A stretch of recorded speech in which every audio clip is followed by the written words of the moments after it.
starting in the South region. The only double-digit seed surviving and playing this weekend. It is no Cinderella. It is NC State, just an ACC squad, a lowly ACC squad. They are taking on Marquette in the opener down in Dallas. Matthias, I'll go to you first here. Marquette laying 6.5. Can they guard DJ Burns in the post? Can NC State handle Marquette's devastating ball screen and off the dribble attack? Methinks there are points here. I just don't know if the pace is going to get there. I feel like efficiency is going to be high.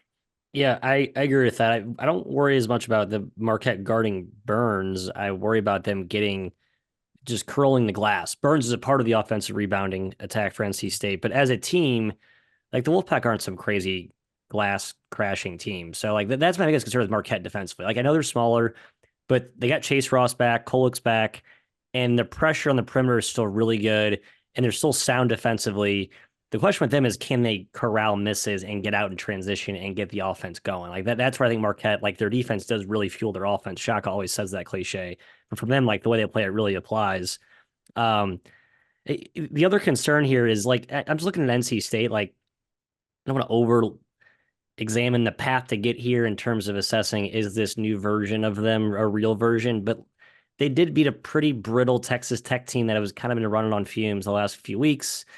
And they beat Oakland. They needed overtime to do it. And Oakland didn't exactly shoot the lights out themselves either. So, NC State, the Burns thing is awesome.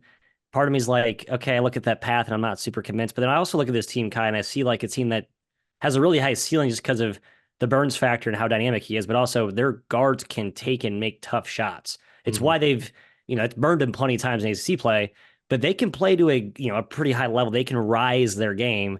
And just to put a bow on that, I know you'll see about 1 million goalpost moved, sliced and diced ATS trends on Twitter all week, folks. But underdogs of 5 points or more are 36-26 with a cover margin of 2.2 points in the Sweet 16 since 2005. So point me, I do think there's some real thing to dogs having momentum at this point. I just don't know if NC State's as real because of who they played in the context. Matt, you didn't bring that up when you wanted to bet UConn.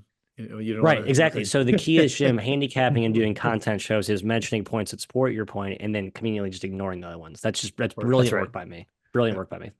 Yeah, I'm not convinced by NC State's start, Matt, with the Oakland game. Yeah, they could have lost regulation. I'm not convinced by Marquette start either, though. It's a dicey start to Western Kentucky game. They're down 7.5. Colorado kept pace the entire way. It was impressive shot making with both teams. That game was awesome. The question, actually, excuse me, I'm going to start with this. NC State, those guards you mentioned, yeah, they don't make mistakes, man. They're top 15 in turnover rate. Horn, Taylor, Morcell, they've been awesome during this stretch here in the tournament, ACC tournament. And then, yeah, DJ Burns. Iguodaro is a good defender.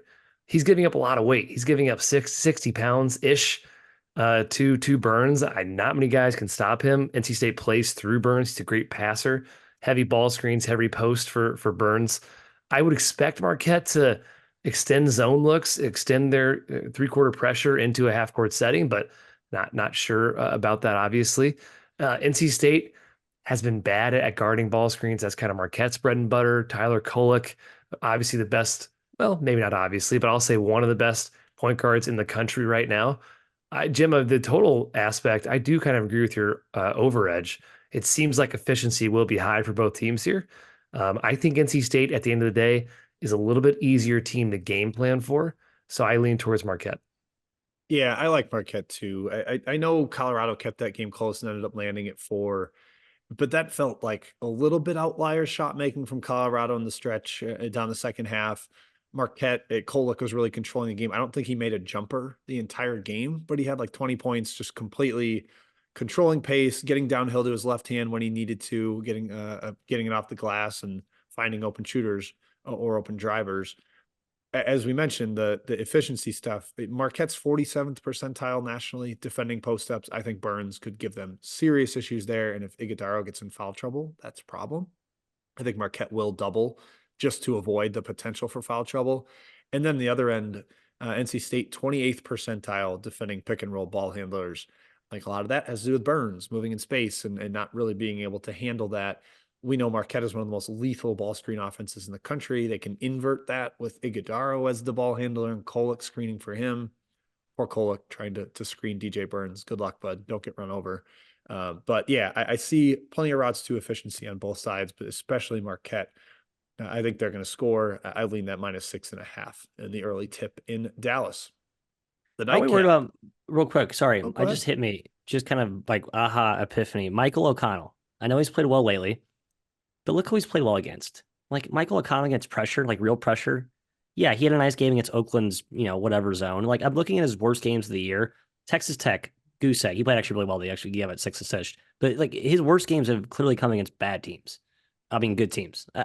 I think he is just in for a rude awakening, and they're going to need to try and move him off the ball and let Horn and Taylor and Marcel do more of the work. That's a very obvious adjustment that Keats needs to make in this game early. Just a thought. I bet. Do you think less minutes? Are we betting Michael O'Connell unders? I think less. Yes.